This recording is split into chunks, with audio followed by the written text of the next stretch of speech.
You are the youngest member ever to be invited to the League. Your very presence here is an extremely rare opportunity, a gift. And yet you seem to think yourself above the curfew that was set for you by our leader. Don't worry, you're not in trouble. Raish believes you are quite special. He believes in you and your abilities. In fact, he has asked that you receive not only training in advanced physical combat, but a training also of the mind. Since rest seems out of your reach, we may as well begin your teaching now. But rest, though inconvenient, is utterly essential for you to face the trials that lie before you. So I will read to you, but you must allow yourself to feel at rest. You must allow yourself to become very relaxed. Allow your body to breathe and heal. Allow your eyelids to become heavier and heavier. To join the League of Shadows is to band together with the immortal Ghul and enter into a deadly warfare against sin and injustice. So we will study war. There is perhaps no better way to begin to learn each and every facet of war than from an experienced military mind. And one has struck gold if that person happens to be an excellent strategist and philosopher as well, which is exactly what the author of The Art of War, Sun Tzu, was. We'll start our lesson from the beginning of the book. Let us begin. Lesson 1. Planning. Understanding the nature of war is of vital importance to the state. War is the place where life and death meet. It is the road to destruction or survival. It demands study. War has 5 decisive factors which you must take into account in your planning. You must fully understand their relevance. First is a moral compass. Second is heaven. Third is earth. Fourth is the commander. Fifth is regulation. A moral compass brings the people into accord with their ruler so that they will follow him in life and in death without fear. Heaven encompasses night and day, heat and cold, and the changing of the seasons. Earth encompasses nearness and distance, ease and hindrance, wide plains and narrow gorges, matters of life or death. The general must be possessed of wisdom, honesty, benevolence, courage, and discipline. Regulation means the marshaling of the army, correct organization and control of supplies. A general must pay attention to all 5, for they represent the difference between defeat and victory. So you must study them when laying your plans and thoroughly understand their relevance. By this I mean you should consider which ruler has a high moral compass, which general has ability, which side is best favored by climate and terrain, where is leadership most effective, which army is strongest, whose officers and men are best trained, who best understands the use of reward and punishment. The answers to these questions tell me who will succeed and who will be defeated. You should retain those of your generals who heed this advice, for they will be victorious. You should dismiss those who do not, for they will be defeated. When planning victory according to my counsel, act according to the situation and make use of external factors.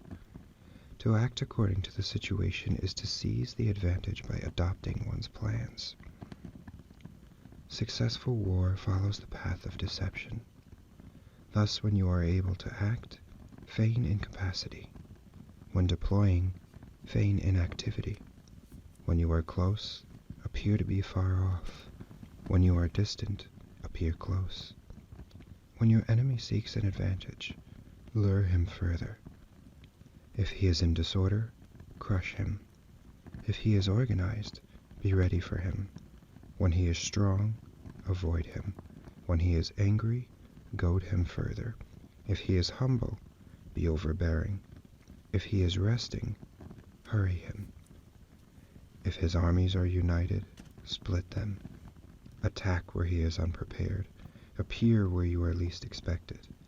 Thus you may see that in war, surprise is the key to victory. A victorious leader plans for many eventualities before the battle. A defeated leader plans for only a few. Many options bring victory. Few options bring defeat. No options at all spell disaster. It is by using all these considerations that I can foresee who will be victorious and who will be defeated. Lesson 2. Waging War. As for military operations, let us consider an army of 1,000 attack chariots, 1,000 heavy chariots, and 100,000 armored troops, all provisioned for a campaign of 1,000 li. Allowing for expenses at headquarters and the front, the entertainment of allies and guests, the costs of glue and lacquer for maintenance and the manufacture of chariots and armor, an army of 100,000 men will require a daily expenditure of 1,000 jin. In waging war, victory is the prize, but if it is delayed, both troops and weapons are blunted. Besieging a city exhausts your strength. A protracted campaign depletes the state's resources. With your soldiers and weapons dull, strength and resources spent, your rivals will cease their chance and rise up against you. Then, no matter how wise you are, you can turn nothing to your advantage. Thus, although I have heard of reckless haste in war, I have never seen wise delay. Nor has any state benefited from prolonging war. Only someone who understands the perils of waging war can also understand the best way of conducting it. A skilled general levies troops only once and transports provisions from home only twice. He brings equipment from home, but forages for food from the enemy. This is how he keeps his troops fed. Provisioning an army at a distance is a sure way of emptying the state budget and beggaring the populace. Prices are inflated by the presence of an army, and inflation swallows up the people's money so that tolls and taxes become oppressive. With strength sapped and wealth depleted, households are stripped bare, and people will lose 70% of their income. As for public finances, broken chariots and broken down horses, a restocking of weapons, shields, and armor, oxen and transport wagons, all these will account for 60% of the budget. It is for these reasons that a wise general forages food from the enemy. 1 zhang of the enemy's food is worth 20 zhang of your own. 1 dan of the enemy's supplies is worth 20 dan of your own. For your soldiers, anger must be the spur to killing the enemy, and the reward must be the stimulus of defeating them. Thus, in a chariot battle, if 10 chariots or more are taken, then reward the soldiers who captured the first one. Change the flags and standards on the captured chariots and add them to your own squadrons. Treat the captured soldiers well and look after them. This is the tactic of using the defeated enemy to increase your strength. So you can now see that in war, it is winning alone that matters, and there is no merit in prolonging a campaign.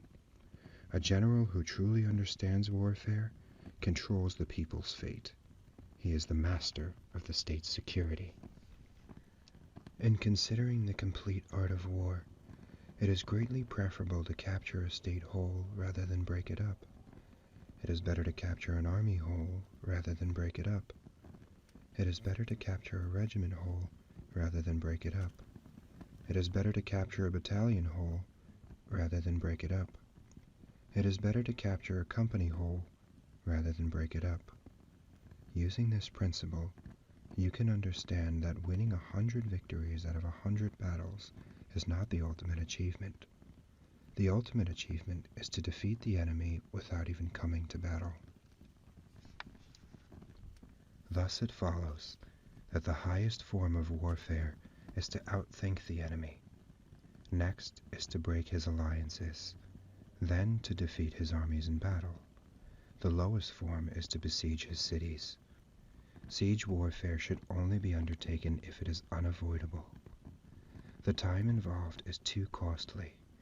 It takes up to 3 months to construct the various movable shelters, transports, and other siege engines. It takes another 3 months to raise earthworks against the walls. If the general loses patience and sends his men swarming like ants around the city, it will cost him 1/3 of his army with no result.